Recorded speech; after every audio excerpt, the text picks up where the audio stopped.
Bonjour, ça fait plaisir de te retrouver afin de continuer à marcher selon la parole de l'Éternel désormais. Aujourd'hui, nous lirons du livre de Marc, chapitre 2. Marc, chapitre 2, les versets 1 à 3. MC, c'est Marc. Juste avant, prions. Notre Seigneur, nous te louerons. Nous te bénissons pour le bonheur de te connaître. Merci Seigneur parce que tu as été une fois de plus bon pour nous. Nous te remercions. Alors que cette journée-là, que le Saint-Esprit continue de nous conduire dans toute la vérité et que nous puissions encore vivre en toi et pour toi.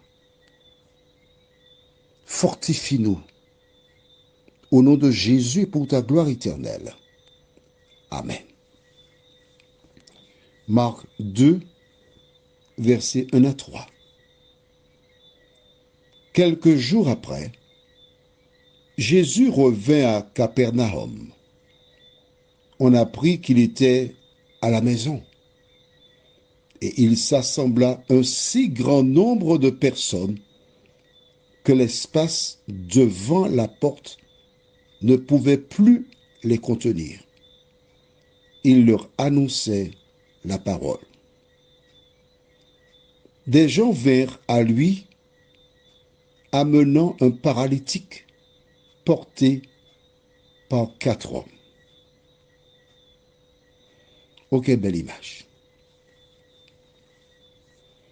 Jésus s'est rendu à Capernaum. Apparemment, c'est un lieu qu'il connaissait, qui était familier. Et dès qu'il venait dans un lieu, le bruit circulait. Parce qu'à l'époque, il n'y avait pas de radio, pas de télévision, pas de réseaux sociaux.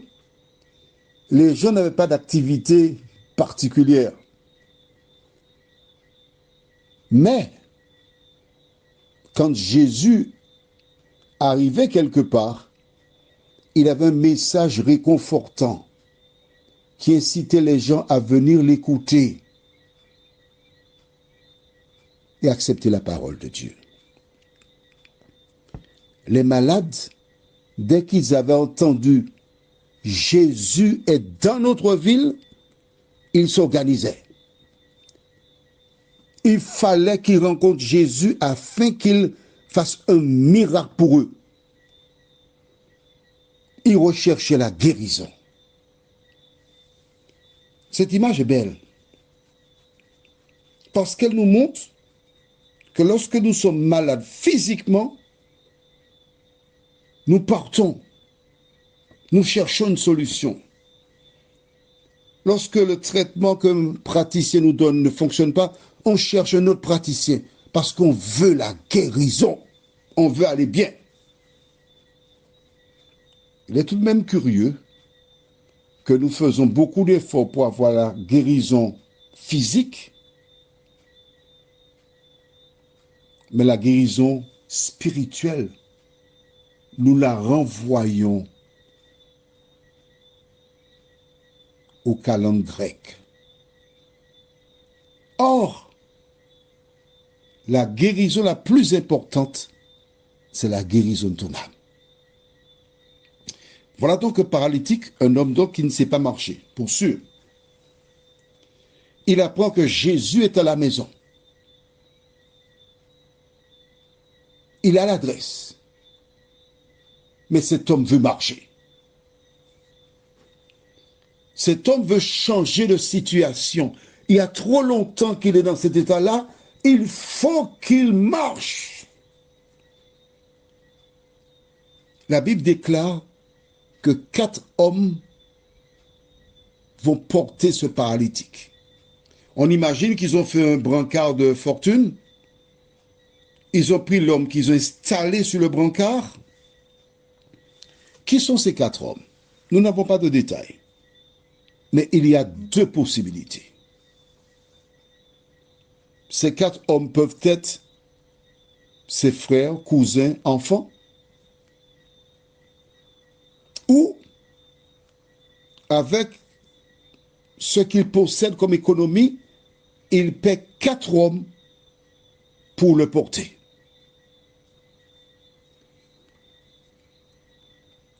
Ces hommes sont convaincus que Jésus peut faire quelque chose pour lui. Parce que s'ils n'ont pas la foi, s'ils ne croient pas, tu imagines, mais non, monsieur, mais non, monsieur Serge, garde ton argent, pas, tu vas perdre ton temps, aller là, rien ne va se passer pour toi. Mais non, garde ton petit argent, reste chez toi. Mais ces personnes sont convaincues. Elles partent. À combien de mètres sont-elles de la maison? Nous l'ignorons. Mais après un moment, elles sont fatiguées. Elles déposent le brancard. Elles profitent pour manger quelque chose, boire, pour prendre des forces et elles repartent. Elles arrivent à la fameuse maison où Jésus se trouve. La Bible déclare qu'il y a tant de personnes, même l'entrée, des gens sont debout, écoutent Jésus, et il n'y a aucun moyen d'entrer pour voir Jésus.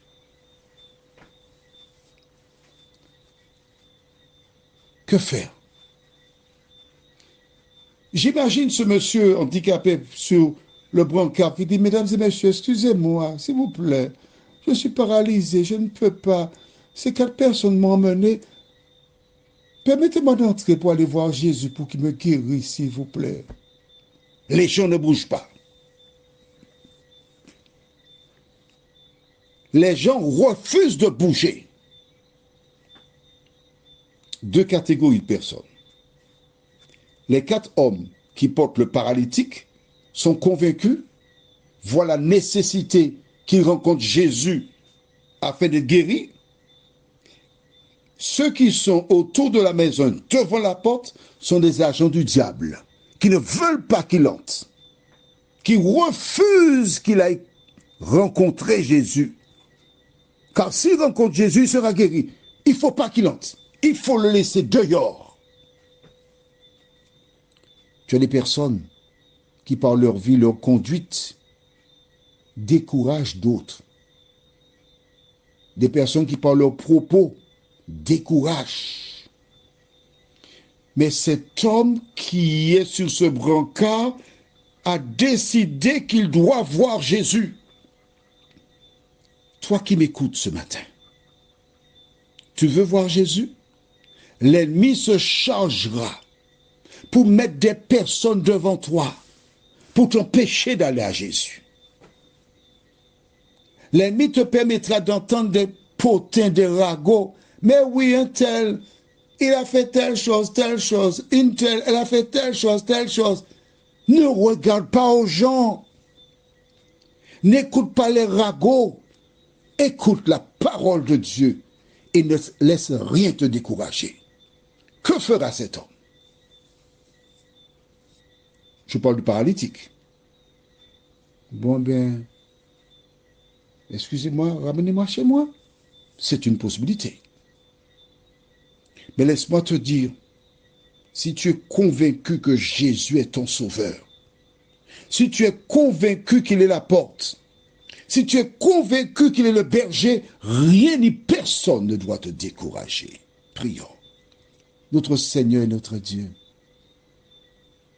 beaucoup de personnes tentent de venir à toi. Et le diable place ses agents pour empêcher qu'ils viennent. Mais nous te remercions, Seigneur, parce que tu as dit que tu es avec nous tous les jours jusqu'à la fin du monde. Merci de continuer de veiller sur nous, de nous protéger, de nous vivifier, de nous conduire jour après jour dans le chemin du salut. Merci, Seigneur, de nous accorder une double portion de ton esprit.